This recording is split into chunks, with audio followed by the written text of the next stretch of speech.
Cordial y afectuoso saludo a quienes se conectan con la señal de CTV Barranquilla y su programa El Termómetro. Como siempre, es un verdadero placer estar con ustedes para analizar los grandes temas de la actualidad y la agenda informativa local, regional, nacional e internacional. Hoy con un invitado muy especial para hablar de diversos temas de la historia política latinoamericana, de la realidad actual del país, y como connotado jurista, investigador, escritor, docente, exprocurador y exmagistrado, nos hará referencia importante de los últimos acontecimientos más importantes en nuestra historia política reciente. Está con nosotros en nuestros estudios el doctor Ernesto Amezquita Camacho. Ernesto Amezquita Camacho es abogado, profesor universitario, doctor en Derecho y Ciencias Políticas y Ciencias Sociales. Ha sido exprocurador, exmagistrado, escritor de textos jurídicos y de temas sociales muy importantes en esta primera mitad del siglo XXI y sobre todo en la segunda mitad del siglo XX. Doctor Ernesto Amezquita, muchas gracias por estar con nosotros. Ernesto Amezquita Camacho. Es un honor para mí estar en el programa Termómetro de CTV, y créanme que sentirse uno con ese calor humano con el que lo reciben aquí en Barranquilla es algo muy estimulante. Doctor, amigo, colega, y gracias por la invitación a este interesante termómetro. Muchísimas gracias a usted por estar con nosotros en el termómetro por CTV Barranquilla. El día de ayer, en una universidad muy prestigiosa de la ciudad, usted presentó su última publicación, y en esa presentación de una obra histórica descrita de una forma amena, con un relato de grandes acontecimientos en los últimos 40 y 50 años en Colombia y en América Latina, usted hizo una afirmación. Yo tuve la posibilidad de escucharlo en esa disertación muy importante, y el título de la obra es más que sugestivo y provocador: Falacias en procesos jurídico-políticos en América Latina. ¿En qué consisten esas falacias, doctor Ernesto Amezquita, de los procesos jurídico-políticos en América Latina?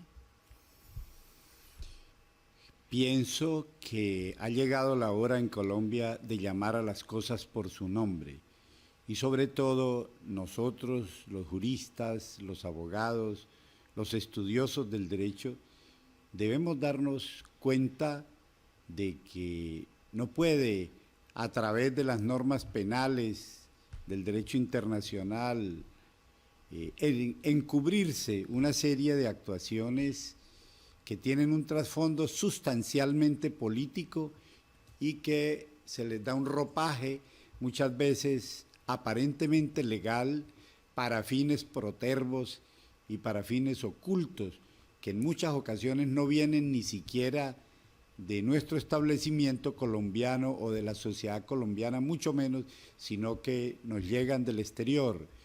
Quiero recordar en estos momentos a una obra que se llama Nuestra Guerra Ajena, ya de Germán Castro Caicedo, lamentablemente fallecido, donde él plantea, por ejemplo, que esta guerra, que nos ha costado más de 500.000 muertos, mi querido doctor, ha sido importada, nos la han impuesto desde el exterior, intereses transnacionales, y que nosotros ahora más que nunca, pienso yo, que estamos en el deber de decirle un no más a la guerra, no más a los asesinatos, a la desaparición forzada, a los desplazamientos, incluso también al feminicidio y a todas estas expresiones de violencia, porque es necesario tratar de acudir, por ejemplo, a la Jurisdicción Especial para la Paz, que implica una nueva comprensión del valor de la justicia, no ya desde el punto de vista carcelario y peligrosista, sino a través de una justicia consensuada, dialógica y restaurativa. Esa justicia consensuada, dialógica y restaurativa constituye un nuevo enfoque jurídico-político a la resolución de los conflictos y de las controversias en nuestro contexto latinoamericano. Usted, aparte de ser escritor, connotado jurista, perteneciente a las grandes organizaciones gremiales de abogados de este país, como miembro fundador y presidente honorario, entre su destacada trayectoria profesional y académica, cuenta con haber sido el representante jurídico, el abogado de grandes figuras en América Latina como Hugo Chávez en algunos procesos, del mismísimo Alan García en el Perú, y en Colombia tuvo una participación destacada en la defensa en ese famoso proceso 8000.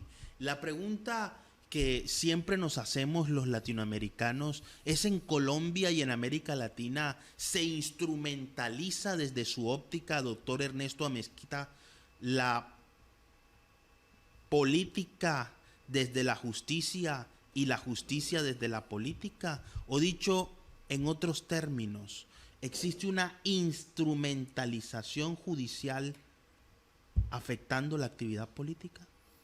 Yo pienso que sí. Aquí hay un cáncer que se llama la politización de la justicia, y es que muchas veces las decisiones salen de los partidos y de los movimientos políticos, y eso tiene una razón de ser, porque es que allí salen los nombramientos, por ejemplo, el de los órganos de control, mientras la Procuraduría, mientras la Defensoría del Pueblo, mientras la Fiscalía, que no es un órgano de control porque es el ente acusador, pero si tienen un origen en el Congreso o en la Presidencia de la República, quien puede postularlo, pues por supuesto que después tienen que pagar favores con cargos, con contratos, con favorecimientos judiciales. Yo no entiendo por qué, como se nos informaba ayer a los colombianos, gran cantidad de cientos de procesos han sido archivados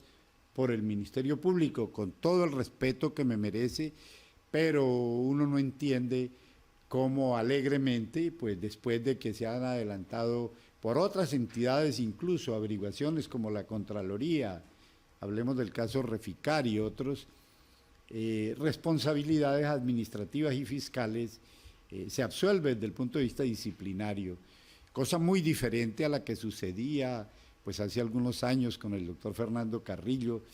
Yo tuve la oportunidad de ser procurador para todo el eje cafetero y el Valle del Cauca, y las directrices que recibíamos eran totalmente diferentes y éramos ajenos al tema de la política, o diríamos más bien de la politiquería, porque eso indudablemente enrarece el ambiente o señala dudas, como dicen ustedes los abogados, investigadores, que no siempre son razonables.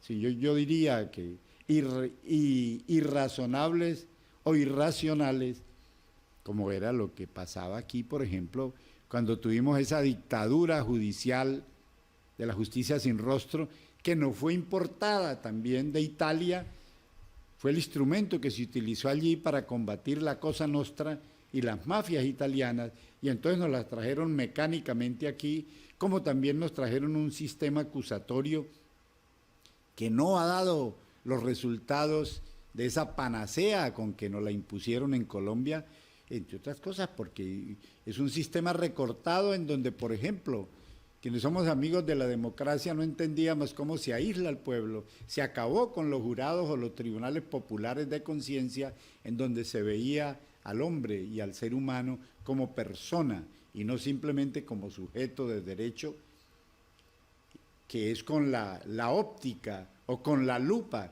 con que lo puede mirar uno siendo juez o magistrado o fiscal. No, el delito se ha dicho, entre otras cosas, cuando se analiza la etiología, y usted es experto en eso, doctor, el delito tiene unas causas que muchas veces son sociales. No se equivocó quien afirmó desde hace muchos años que el hombre nace bueno y la sociedad lo corrompe. Tampoco voy a decir que eso sea la constante, como a estas alturas no se puede decir que el hombroso tenía razón si había que mirarle los ojos, la nariz, o las orejas, o la boca al delincuente para saber si era responsable o no. No, todo eso ha cambiado y se ha modernizado, y por eso es que de la misma forma en que hoy en día las cárceles son centros de corrupción y antros de delincuencia, donde casi siempre se sale a delinquir con mayor preparación, pues esa no es la alternativa. El sistema carcelario nuestro fracasó también, y desde el punto de vista de los derechos humanos es una institución violadora de derechos humanos. Por supuesto que tampoco estoy de acuerdo con la impunidad, pero para mí, después de toda la experiencia que tengo en la rama judicial y de más de 48 años en el ejercicio del derecho, sobre todo penal, pues estoy convencido, y yo me atrevo a decirlo como lo dijo José Martí: he vivido al interior del monstruo, le conozco mis entrañas o sus entrañas, y mi onda es la de David. La onda de David. En esta obra que presentó aquí en la costa atlántica el día de ayer, entre los muchos tópicos que captaron mi atención fue esa crítica al sistema penitenciario, evocando la famosa isla de Gorgona, esa isla en el Pacífico colombiano que es un paraíso natural, pero que fue utilizada con unos fines contrarios a la que la misma naturaleza le predestinó a este lugar único en el planeta. ¿Cuál es la crítica y la reflexión desde la perspectiva del doctor Ernesto Amezquita sobre esa isla de Gorgona y la importancia histórica que tiene la memoria y la verdad? Primero, que debe mantenerse como un parque natural, y hoy en día se le quiere convertir en un fortín militar y en una nueva base militar, aparte de las 9 que tenemos aquí de origen extranjero, es decir, esta sería la 10ª.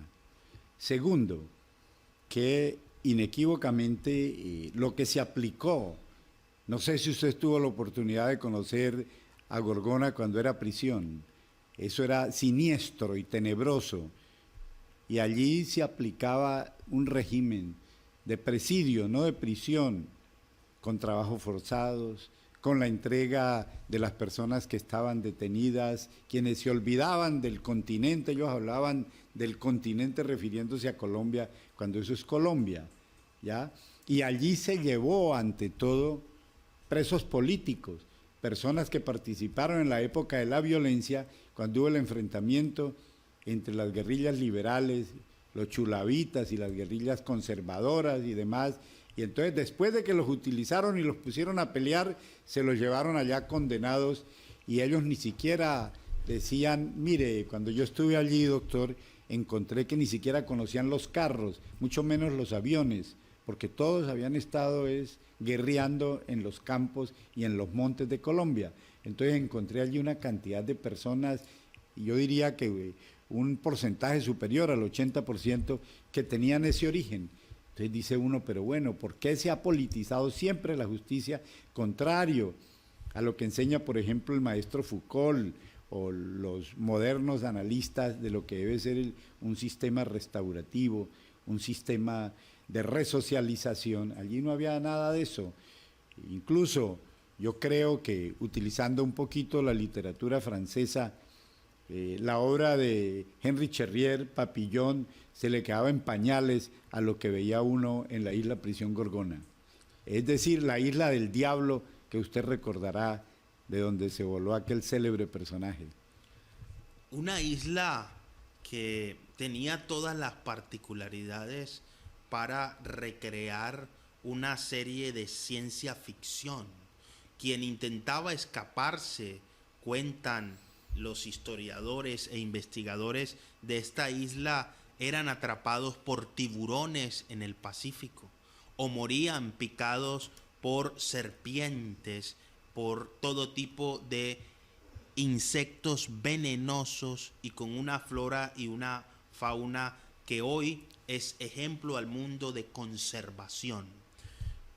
Uno de los grandes temas, y a propósito de que ya empieza a subir la temperatura en Barranquilla y que estamos en el termómetro, esa brisa propia del carnaval que dicen algunos empieza a extinguirse en la Semana Mayor, vamos a hacer una pregunta y quisiera que, evocando nuestra historia reciente, usted ilustrara a nuestra teleaudiencia el proceso 8000.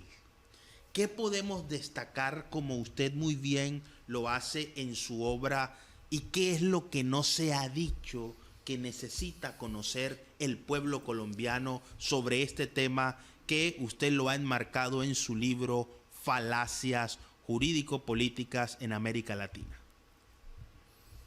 Con mucho gusto, doctor. El proceso 8000 es algo así como el inicio de una nueva política estratégica después de la Guerra Fría, lo llamo yo, para implementar los golpes suaves. Y este proceso 8000 que nació aquí es el mismo, que luego se llevó al Perú, que luego se llevó al Ecuador, que se llevó a Bolivia, que se llevó al Brasil, que se está llevando a la Argentina, a Chile, etc. Y yo creo, y prevengo desde ya, lo digo, yo no soy político, yo soy un estudioso, un académico sobre todo y un defensor de derechos humanos, pero yo pienso que aquí están montando otro proceso 8000 contra el actual gobierno y la política de reformas que viene promoviendo. Porque esa es una manera de utilizar el derecho penal, en este caso, para perseguir políticamente a quienes no estén de acuerdo con las políticas tradicionales y sobre todo con las políticas impuestas desde el exterior. Entonces aquí en esta obra, no voy a decirle todo porque entonces los televidentes ya no quisieran conocerla, pero en esta humilde obra o escrito se empieza precisamente por explicar lo relacionado con el proceso 8000 para pasar luego a analizar, entre otras cosas, diciendo que el proceso 8000 nació muerto. Por eso que llaman ustedes los constitucionalistas, ¿ya?, vicios de fondo y de forma que violan la Constitución y que producen nulidades de pleno derecho. Entonces, como el derecho, por ejemplo, a la presunción de inocencia y el debido proceso. De ahí se parte porque se violó allí la defensa del tesorero de la campaña, que fue ya hoy lamentablemente fallecido también, porque este proceso ha dejado muchos muertos, dejó muchos atentados y mucha gente en la cárcel también, pero no fueron los 8000 de que decían, porque le dieron características hasta cabalísticas al número 8000 y eso es falso, y le metieron hasta brujería. Es más, se han escrito varios libros y varios textos con el nombre de la satanización del proceso 8000, porque quisieron meterle a Satanás y a las brujas y todo esto con la muerte, por ejemplo, de la monita retrechera y de las prácticas que supuestamente ella hacía. Entonces el libro empieza explicando y desmistificando todo lo que hay alrededor de eso. Yo hablé años después con el fiscal que llevó el proceso, el agente directo de la investigación. Me decía, doctor, a mí me llamaron y me dijeron, póngale cualquier número, pero sáquelo rápido, porque necesitamos proceder contra Samper. Entonces no hay derecho a eso. Mire, yo creo que el país lo sabe. Samper andaba con una pastilla de cianuro que le hizo preparar a su médico porque estaba dispuesto a hacer lo mismo que le hicieron a Alan García, y esforzarlo a que se suicidara, a que se envenenara o algo por el estilo, que fue lo mismo que le hicieron a Pablo Neruda, que fue lo mismo que hicieron con Yasser Arafat, el presidente número 1 de Palestina, y que han hecho con grandes líderes. Cuando no les dan bala, pues entonces los envenenan, y que aquí planteo por qué se afirma eso. Hicieron también con Hugo Chávez, gentes que eran personas líderes muy jóvenes y misteriosamente resultan muertos, como hicieron con el general Torrijos, a quien en el aire volaron en su helicóptero y después dijeron que no, que había sido un accidente técnico, etcétera, etcétera. Casi siempre, igual que cuando matan a un abogado, dicen mentiras y falsedades, muchas veces que fue que se quedó con los dineros de alguna sucesión que estaba llevando, o que le quitó la mujer al cliente, porque siempre hablan de clientes. Yo no hablo de clientes, yo hablo de poderdantes, porque son seres humanos, y no incluyo el sistema mercantil dentro de las defensas penales. Entonces, repito, allí explico lo sucedido, y que yo llamo con un acoso judicial que llevó a que Alan García se suicidara. Entre paréntesis, todavía hay personas que creen que Alan García está vivo, como creen que Chávez está vivo y que está en otro país, o en Cuba, y eso es totalmente falso. Paso luego a explicar la situación de Pedro Castillo, el nuevo presidente y el último del Perú, que fue elegido popularmente, y que por ser un humilde profesor, un humilde montañero, pues llamémoslo como decimos aquí en Colombia, que venía allá de la sierra, entonces le incomodaba a esa burguesía clasista y elitista que hay en Lima, porque quienes conocemos el Perú sabemos que es así, y entonces le dieron un golpe de Estado, luego de que él trató de darle un golpe de Estado al Congreso, y el Congreso le madrugó y lo destituyó, fue a él y lo metió a la cárcel. Aquí se explica también eso. Luego pasamos a la situación de Venezuela, a explicar las causas de la actual crisis que padece Venezuela, y la muerte oscura del presidente Chávez, ese cáncer abrasivo y extensivo que en pocos meses se lo llevó, para luego pasar a explicar el milagro ecuatoriano con Rafael Correa, y por qué esto está actualmente asilado en Bruselas, de donde es su esposa, y le inventaron como 14 causas penales en Quito, y sabemos que él volverá, como han vuelto casi todos estos personajes una vez desmontan todo ese entramado político, que él volverá, y prueba de eso es que sus fuerzas y su movimiento está ganando las elecciones en estos últimos días. Pasamos luego a explicar la situación de Bolivia con Evo Morales. Todos fuimos testigos de cómo lo sacaron a sombrerazos, por decirlo de alguna manera, y le tocó también asilarse, y ahora regresó porque su movimiento triunfó en Bolivia. Luego explicamos la situación de Cristina Fernández de Kirchner y todo lo que es el resurgimiento del peronismo, de ese proceso 8000 que le están aplicando a ella ahora en estos momentos como vicepresidente, que es de la Argentina. Para terminar con la explicación analítica de todo lo que se movió tras bambalinas en el caso que llevó a derrocar y a meter a la cárcel a Dilma Rousseff y a Luis Ignacio Lula da Silva, quien ha regresado triunfante con su movimiento, el Partido Socialista de los Trabajadores, y es hoy en día el presidente por tercera vez de una de las potencias más poderosas, indudablemente, de Sudamérica, como es el Brasil. Y termino haciendo un análisis de la paz total y algunas observaciones críticas, porque yo creo que esa paz total, en función de la cual todos deberíamos trabajar, porque sin paz no hay desarrollo, no hay trabajo, no hay educación, no hay estabilidad de una nación, etcétera. Lo primero que necesitamos nosotros, que somos un pueblo laborioso, trabajador y creativo, es tener paz para poder trabajar, es que nos den la oportunidad a todos de estudiar.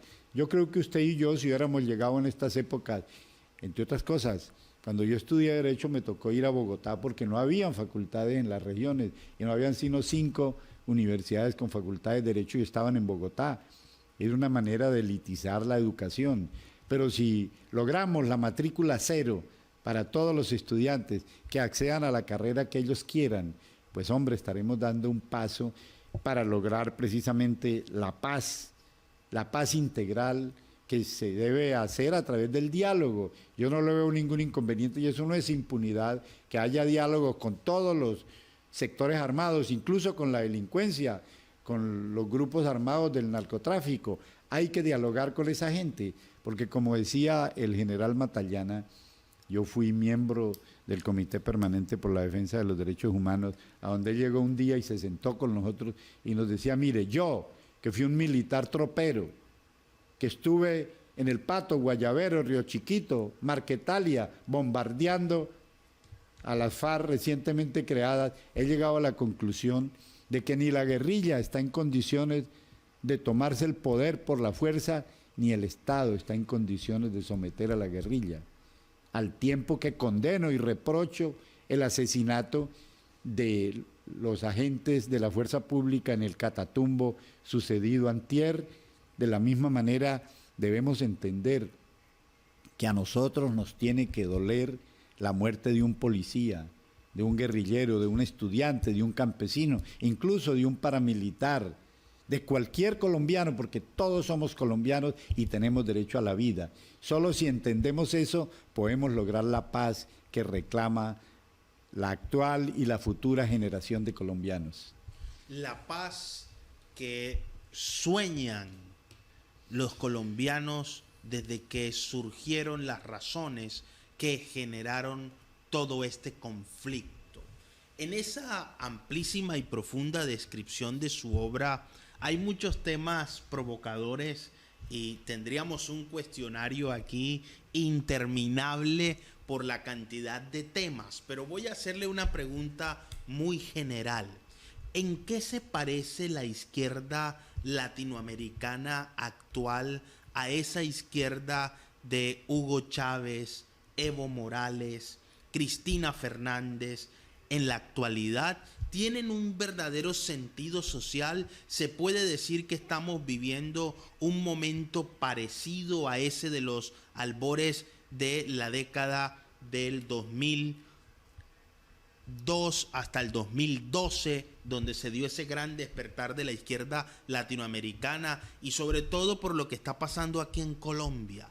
¿Hay aires de cambio o la crítica que se ha hecho es simplemente un cambio retórico y discursivo? Qué interesante pregunta, doctor, y yo le respondo de la siguiente manera porque he tenido la oportunidad de estar en algunos de estos países.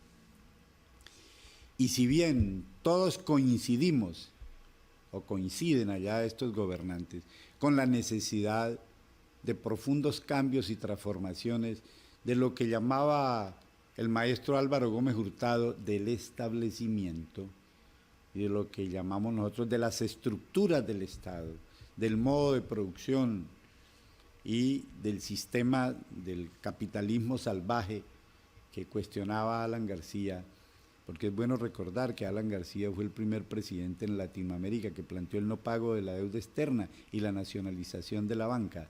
Entonces, más o menos hay un consenso en el sentido de que hay que hacer reformas, de que estamos cansados con seguir en las mismas y con los mismos, por la corrupción que nos está ahogando a todos los colombianos. Y yo vengo del eje cafetero, y allí, aun cuando se pretende dar una imagen de que es un paraíso y que allí no pasa nada, allá se dan los mismos problemas de narcotráfico, microtráfico, tráfico de influencias y toda esta serie de expresiones de la politiquería. Pero sí hay unas diferencias en lo interno cualitativas muy significativas. Y yo recuerdo al presidente Petro cuando iba a Venezuela y él tenía discusiones con Chávez, ¿ya? Yo, por supuesto, no soy político y simplemente me limitaba a presenciar y a observar que habían diferencias graves. Por ejemplo, yo le decía al presidente Chávez, presidente, no le regalemos a la gente el pescado, enseñémosles a pescar. Y él me decía, pero es que no estamos en Colombia, ustedes son muy teóricos, y pienso que no, tenía razón, ustedes son muy intelectuales, aquí esto hay que manejarlo con fuerza castrense, con mano dura, y entonces, pues miren ustedes la debacle a que llegó ese país, por el asistencialismo, que muchos no compartimos. El Estado no puede convertirse en el papá de todos los colombianos que les resuelve todos los problemas. No, es necesario promover una cultura de proyectos productivos, y yo le digo a las víctimas, no vengan a las oficinas a pedir, vengan a ofrecer, aquí está este proyecto, aquí está esta iniciativa, vamos a desarrollar esta región piscícola, agrícola, pecuaria, etcétera. Entonces, mi querido doctor, esa pregunta suya es clave, pero la respuesta también es clara.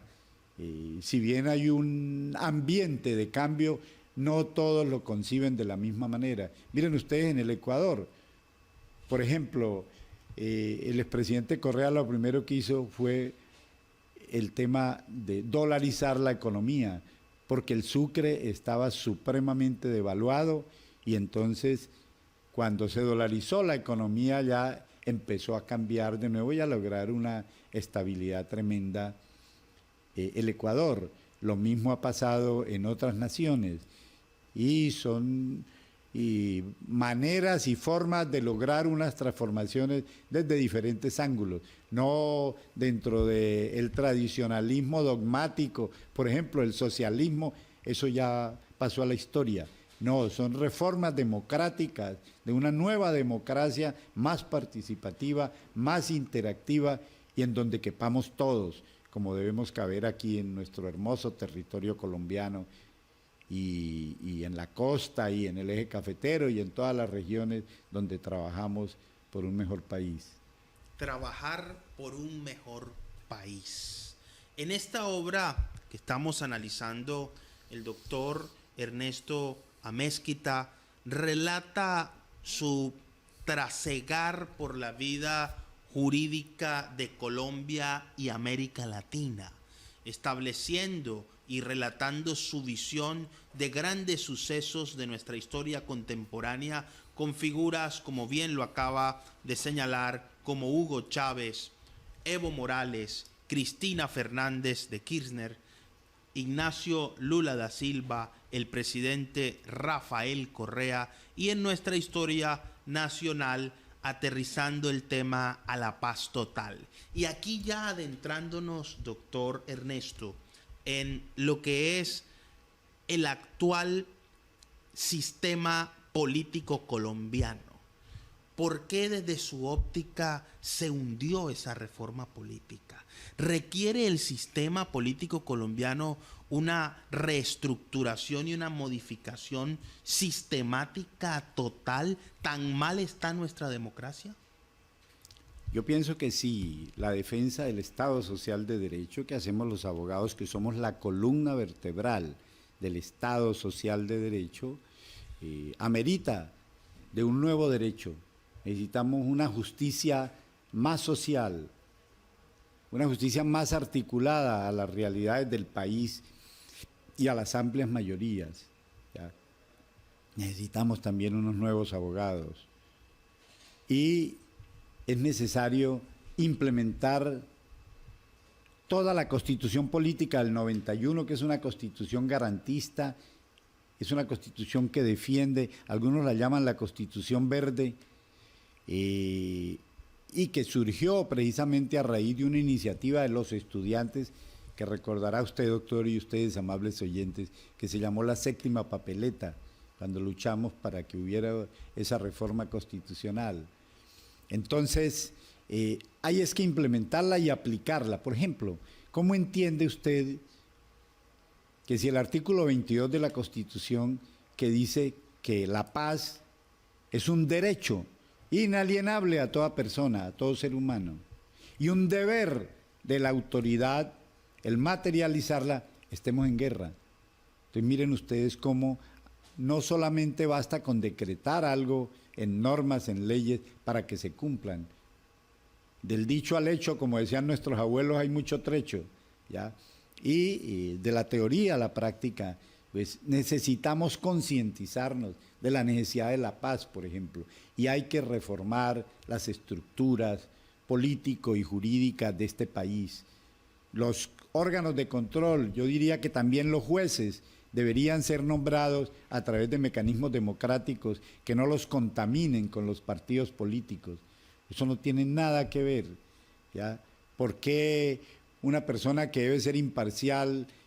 Y eso que hemos ido cambiando. Yo recuerdo cuando yo llegué a Bogotá y terminé mi carrera y fui a presentarme para un cargo, lo primero que me decían era: señor, ¿usted a qué partido político pertenece aquí? ¿Es liberal o conservador? Y yo no pertenezco a ninguno porque no entiendo eso todavía. Y entonces me decía, entonces no puede aspirar porque aquí tiene que usted estar matriculado. Ya hemos logrado avanzar y se ha avanzado también en materia de igualdad de derechos entre el hombre y la mujer. Pero necesitamos seguir avanzando y para eso hay que dejar atrás muchos andamiajes vetustos. Y la prueba, como usted lo está diciendo, es que están saboteando la reforma política que necesita el país. Por supuesto, porque nadie va a renunciar a sus privilegios y por eso los partidos, los grupos y los intereses, muchas veces familiares, porque yo estoy convencido que en Colombia tenemos una dinastía sin corona, que si uno nace en cuna de oro y con un determinado apellido, entonces ya puede ser presidente, gobernador o alcalde, y los que no, los que tenemos nombres hasta raros o que no son de determinadas alcurnias, pues nunca tendremos la posibilidad de aspirar a nada, a pesar de que nuestra Constitución dice que todos tenemos derecho a elegir y ser elegidos. Entonces hay que convertir todo eso en realidad y darle vida y funcionalidad a nuestras estructuras democráticas y republicanas, porque ese es uno de los principales problemas. Usted y yo sabemos que nuestras gentes no creen en la justicia. Hay un 80% de personas que en lugar de ir a un juzgado, a una fiscalía, a poner una queja por la morosidad, prefieren llamar al sicario o ir al cuentagotas a pedirle que le preste plata sin pensar en las consecuencias que eso ha de traer. Entonces los bancos tienen que dejar de ser esos pulpos, ¿ya? Y esos chepitos, como se llamaban antiguamente en Bogotá, a los que vestían de negro y los mandaban a la casa de los deudores para que se colocaran ahí con un letrero que decían deudor moroso, ladrón o algo. Eso hay que superarlo. Y ahora los bancos están haciendo, usted se demora un día en cumplir con una obligación y empiezan a sicariarlo telefónicamente, que tiene que ir a pagar, que tiene que ponerse al día, que mire que está incumpliendo, etc. Ese es otro tipo de constreñimiento ilegal. Entonces cosas como esas tienen que desaparecer de nuestro sistema democrático. La democracia necesita en nuestro contexto un nuevo enfoque, una perspectiva que incluya a los ciudadanos. Ojo con esta frase: inclusión sin exclusión. Habitualmente la inclusión no es más que un desplazamiento de élites, un quítate tú para ponerme yo, apártate que ahora voy y me toca a mí. Ese tipo de expresiones que hemos visto como habituales no nos dejan avanzar como sociedad. Una sociedad unida está en capacidad de reunir su potencial para producir, crecer y resolver sus grandes problemas sociales. Doctor Ernesto, muchos colombianos están preocupados. Manifiestan que el país está en una suerte de incertidumbre y expectativa. Luego de ya casi 7 meses de la asunción al Ejecutivo del presidente de la República, Gustavo Petro, estamos viendo hoy precisamente una denuncia que hace un senador de la República frente al fiscal general en la Cámara de Representantes. Pareciera generar ahora un nuevo choque de trenes de esos que conocimos en ese momento histórico a finales del siglo XX. Para ilustrar con su experiencia y su amplísima capacidad de observación, ¿hacia dónde va Colombia? ¿Estamos repitiendo nuestra historia? ¿O podemos ver nuestro presente y nuestro futuro con esperanza? Yo tengo la tendencia por principio de ser optimista, ¿ya? Y aspiro a que antes de morirme pueda haber en este país muchos más avances de eso que llama usted la inclusión y la participación democrática de todas las fuerzas y sectores.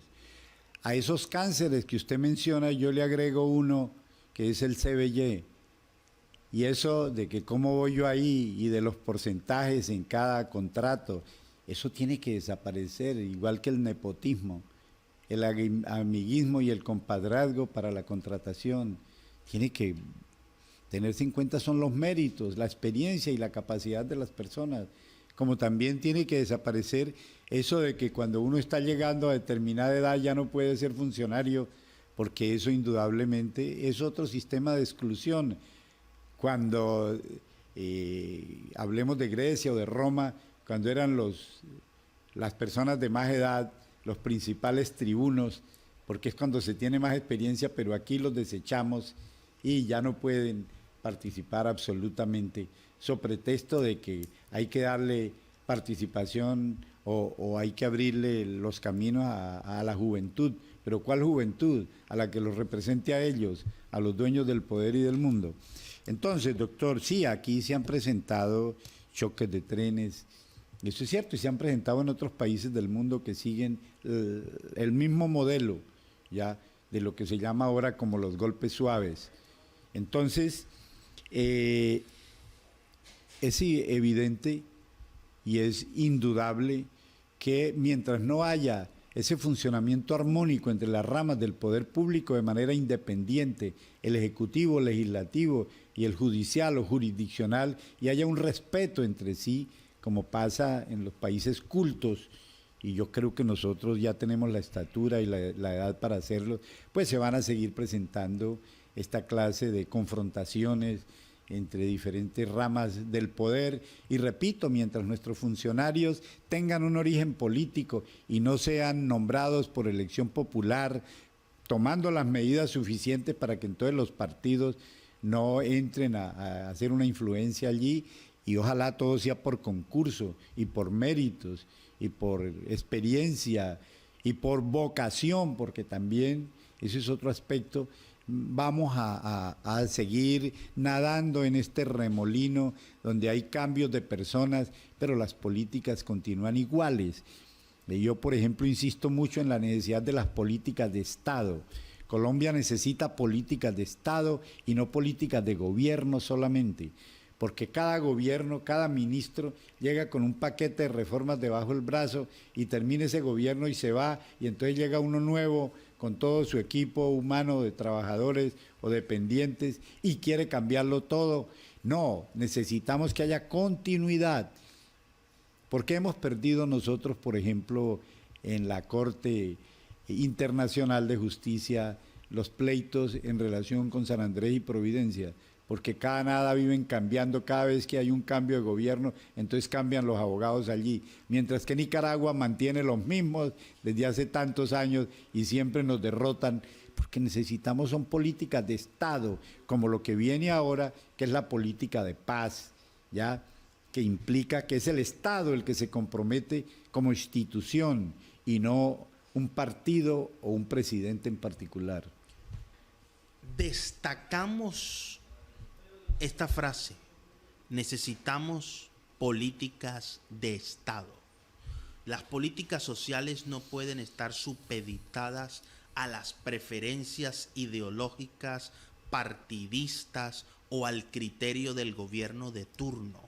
La Constitución de nuestro país establece los principios superiores que orientan los compromisos, la misión y los fines de la organización estatal.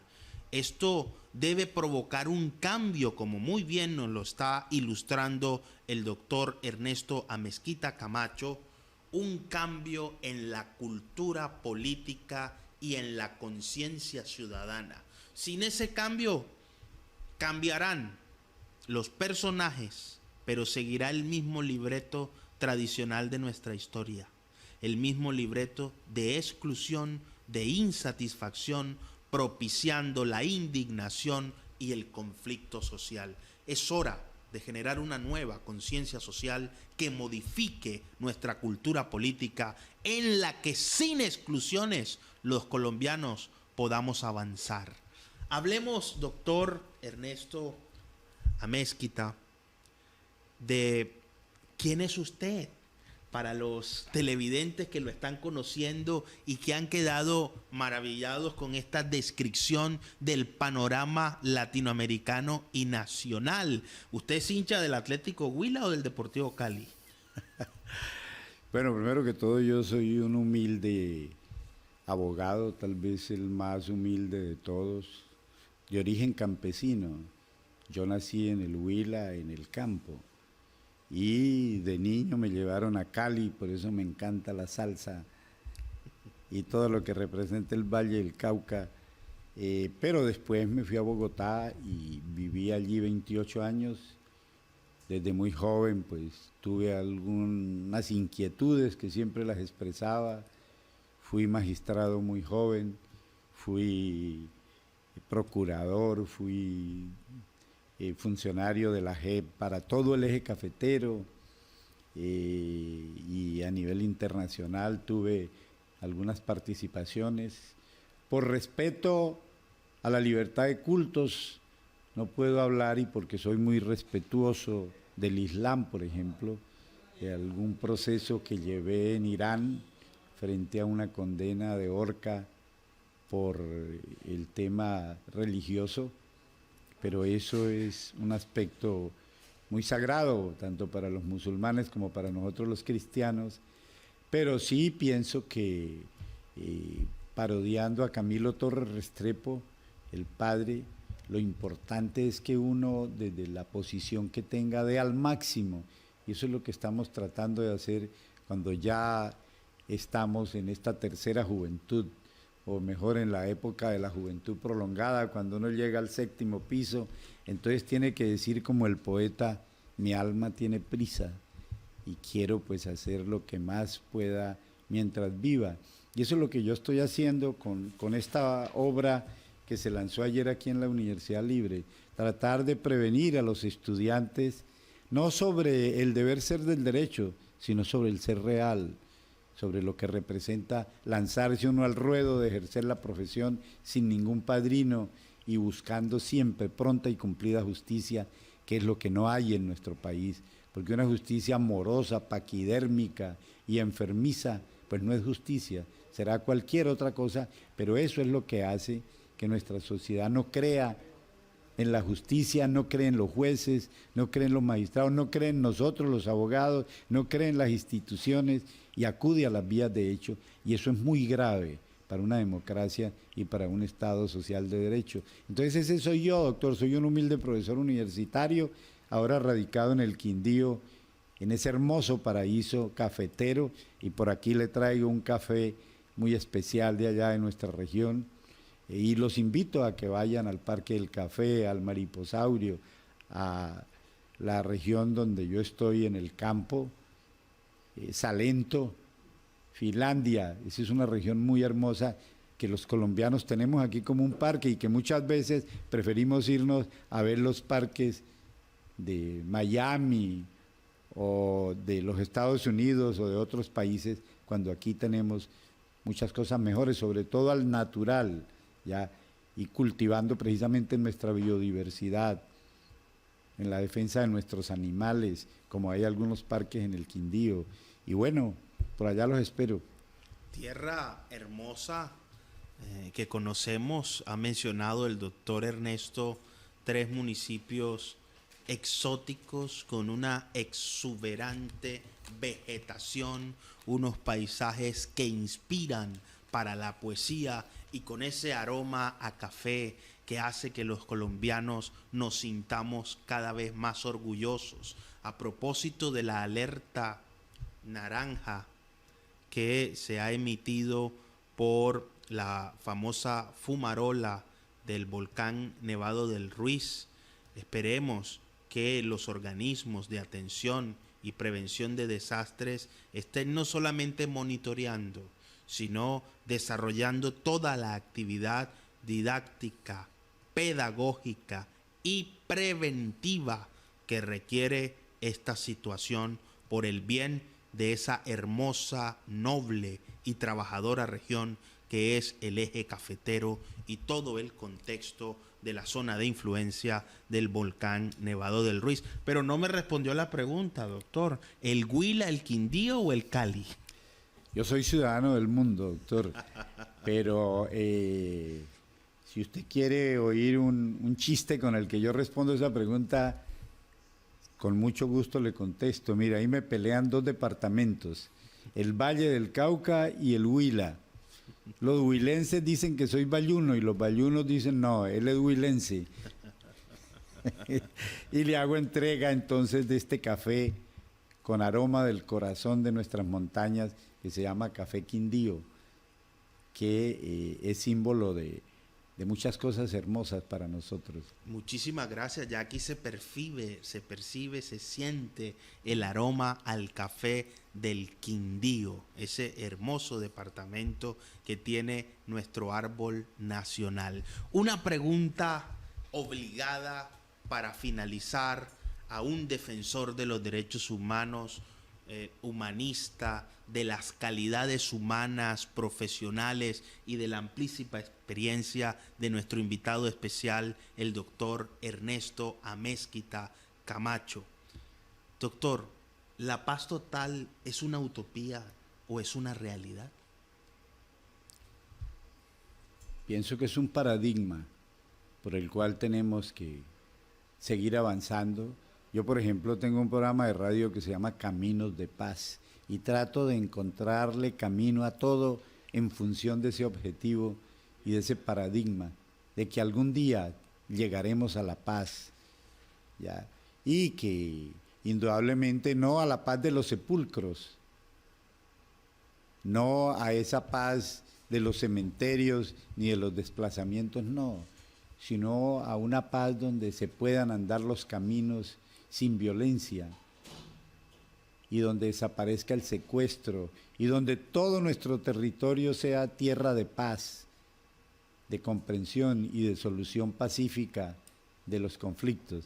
Entonces, eso es lo que yo quiero promover con esta obra, que la escribí como un resumen de más de 40 años de ejercicio profesional, de dentro y fuera de la baranda, ya como decimos los abogados, y planteando que yo no les voy a decir que por qué mataron a Betty si era tan buena muchacha, ya, o por qué la paloma del café Gaviota no terminó de tal o cual forma, no, sino les voy a decir cómo es que opera la justicia en Colombia, cómo se nos ha dicho y cómo se nos engaña a través de los medios de opinión, porque para mí en Colombia no hay medios de comunicación, salvo estos independientes, como Termómetro y como CTV, sino que hay medios que opinan los periodistas de acuerdo a la mentalidad de los dueños, que si uno sigue mirando más al fondo se da cuenta que son los mismos en todo el mundo.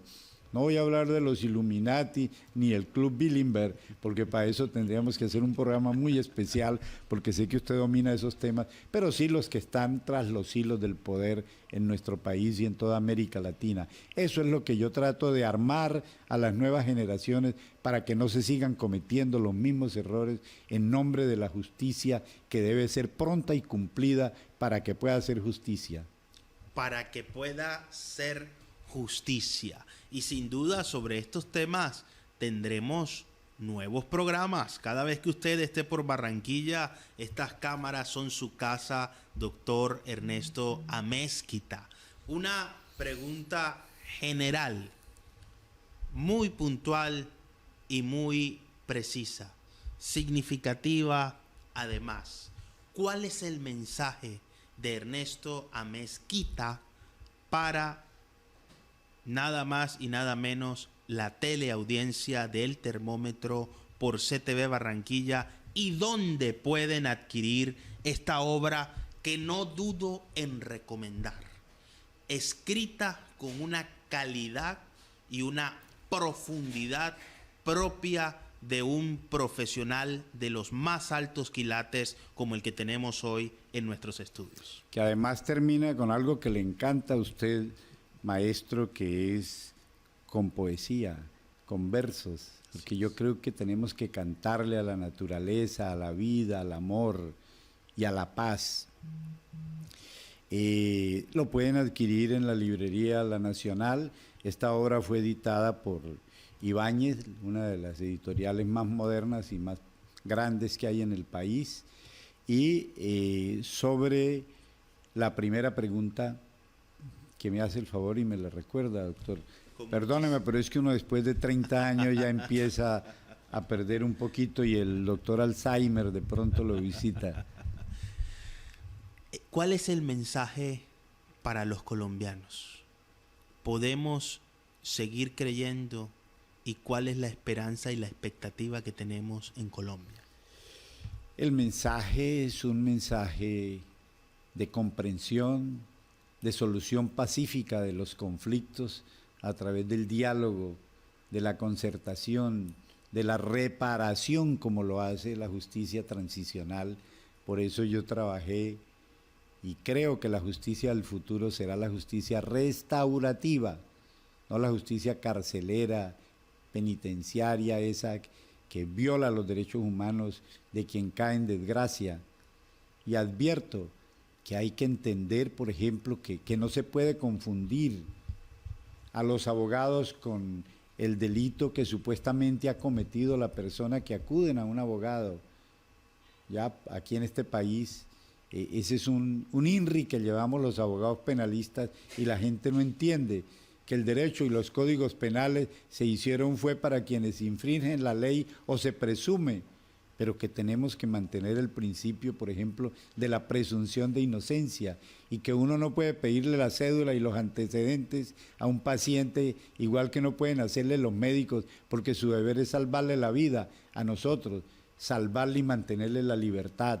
Entonces, por favor, yo llamo en ese sentido a la comprensión, ya, a respetar las ideas ajenas, porque no hay tolerancia y en muchas partes vemos que si alguien no está de acuerdo con mi posición, entonces es agredido con arma blanca o con arma de fuego, o se busca la manera de quitarle la vida. No, repito, en una democracia como la nuestra podemos caber todos y aquí tiene que reducirse el homicidio, tiene que dársele mayor valor a la vida, pero para ello es necesario abrir las compuertas de la cultura y acabar con esa cultura ya de la corrupción, de que hay que vender el voto, que hay que cambiarlo por un bulto de cemento, por una teja de zinc. No, vamos a valorarnos como tal, porque eso es desvalorarse uno y es necesario renovar y fortalecer nuestros principios y nuestros valores humanos por encima de todo. Y la paz empieza por uno mismo. La parte espiritual, por ejemplo, también es esencial. Yo sé que usted es un hombre muy espiritual y todos debemos serlo porque nosotros fundamentalmente estamos compuestos de espíritu, alma y cuerpo, decimos los cristianos. Entonces, esa parte espiritual es vital y eso no implica religiosidad alguna. Una cosa es la espiritualidad y otra cosa es la religión. Así que, mi querido amigo, esa combinación articulada en términos de lo que llamaban los alemanes clásicos, de la dialéctica, es la que nos puede sacar adelante y permitir avanzar hacia el ideal de una paz integral que merecemos los colombianos. Una paz integral que merecemos los colombianos. Muchísimas gracias por estar con nosotros, doctor Ernesto Amezquita, en El Termómetro por CTV Barranquilla. Gracias a usted, doctor, por su invitación y a ustedes, amables oyentes, a que lean el libro. Ahora que viene la Semana Santa, que por favor no descarten tampoco las demás pasiones, pero sobre todo apasionense por la lectura y léanse este libro y lean, porque se ha perdido mucho el hábito de la lectura, que es la que nos lleva hacia la libertad o hacia la esclavitud. La lectura nos libera. Quien lee piensa dos veces, interpreta y reflexiona. La lectura es la que alimenta el contenido de nuestras ideas, refuerza nuestros valores y potencia nuestra habilidad para discernir y comprender el mundo. Hemos visto hoy una perspectiva de la realidad nacional y latinoamericana. La invitación en estos días de Semana Mayor es a la reflexión, a dar una vuelta y un giro por nuestras convicciones, más allá de nuestros credos, nuestros dogmas, nuestras tradiciones y nuestras creencias. La introspectiva, la capacidad de mirar hacia adentro es lo que nos puede llevar a una prospectiva, que es la visión general y abstracta de nuestra realidad, para formular las ideas que potencien el hallazgo, el encuentro y el descubrimiento de las herramientas que permitan solucionar nuestros grandes problemas como sociedad. Colombia avanza, nada lo detiene. Somos superiores a las dificultades y desde el termómetro hacemos una invitación a que estos días sean días de reflexión y días de esperanza. Muchas gracias por estar con nosotros en el termómetro por CTV Barranquilla. Nos estamos viendo en todas partes.